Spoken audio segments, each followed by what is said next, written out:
নমস্কাৰ, মই astrologer doctor মঞ্জুশ্ৰীয়ে লৈ আহিছোঁ আপোনালোকৰ বাবে এটি সহজ সৰল নিয়ম, যি নিয়ম কৰি আপোনালোকে সুখী আৰু সমৃদ্ধিশালী জীৱন এটি লাভ কৰিবলৈ সক্ষম হ'ব।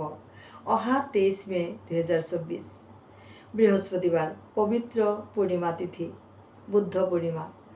এই পূৰ্ণিমা তিথিত শুভ কৰ্ম কৰিলে পুণ্য লাভ হয়, লক্ষী দেৱী সুপ্ৰসন্ন হয়। বছৰটোৰ 12টা পূৰ্ণিমা তিথিৰ ভিতৰত বুদ্ধ পূৰ্ণিমা আটাইতকৈ শক্তিশালী পূৰ্ণিমা, কিয়নো এই পূৰ্ণিমা তিথিতেই ভগৱান বিষ্ণুৰ নৱম ৰূপ বুদ্ধদেৱৰ আৱিৰ্ভাৱ হৈছিল, জন্মগ্ৰহণ কৰিছিল। অহাকালি ভগৱান নৃসিংহদেৱৰ জন্মতিথি, তেওঁৰ আৱিৰ্ভাৱ তিথি। পিছদিনাখন বুদ্ধ পূৰ্ণিমা, পবিত্ৰ বুদ্ধ পূৰ্ণিমা। আৰু এইবাৰ জ্যোতিষশাস্ত্ৰ মতে এই বুদ্ধ পূৰ্ণিমা দিনটোত কিছুমান বিশেষ ৰাজযোগৰ সৃষ্টি হৈছে, যেনে গুৰু আদিত্য যোগ, গজলক্ষ্মী যোগ, শুক্ৰ আদিত্য যোগ, এই ধৰণৰ কিছুমান সৌভাগ্যশালী যোগ পৰিছে। সেয়েহে আপোনালোকে সহজ সৰল কেইটামান নিয়ম কৰি এই গোটেই বছৰটোত সৌভাগ্য প্ৰাপ্তি কৰিবৰ বাবে আপোনালোকে কিছু নিয়ম কৰি যাব, তাকে মই ক'বলৈ লৈছোঁ। এনেই বুদ্ধ পূৰ্ণিমাৰ দিনটোত যদি সৰু সুৰা নিয়ম আমি কৰোঁ, তেনেহ'লে বৃহৎ লাভ কৰিবলৈ সক্ষম হওঁ। তাতে আকৌ এইবাৰ সৌভাগ্যশালী যোগ পৰিছে। গতিকে বুদ্ধ পূৰ্ণিমাৰ দিনটোত লক্ষী নাৰায়ণৰ পূজা কৰিব।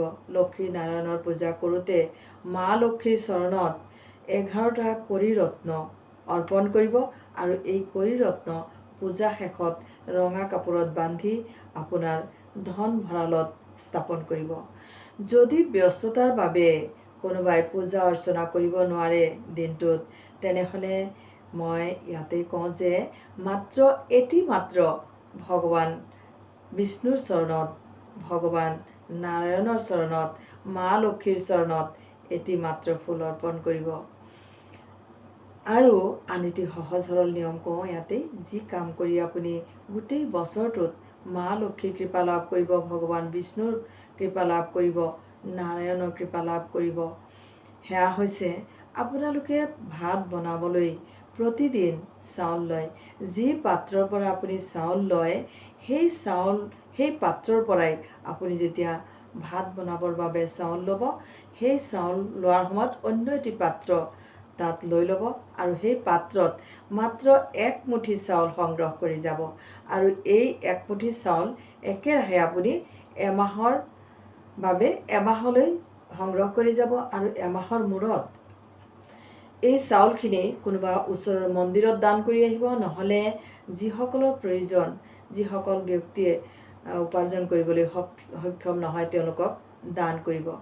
এই দান নিত্য সেৱা হয়, আৰু এই নিত্য সেৱা আটাইতকৈ পুণ্য লাভৰ যোগ। সেয়েহে এই নিত্য সেৱা কৰি সৌভাগ্যশালী জীৱন এটি লাভ কৰিব, আৰু বুদ্ধ পূৰ্ণিমাৰ দিনটোৰ পৰা আৰম্ভ কৰিব। এইখিনিতে মই কওঁ, যদি আপোনালোকৰ এই তথ্যকেইটা ভাল লাগিছে, তেনেহ'লে ভিডিঅ'ৰ শেষত আপোনালোকে এটি লাইক, শ্বেয়াৰ আৰু ছাবস্ক্ৰাইব কৰি যাব। ধন্যবাদ।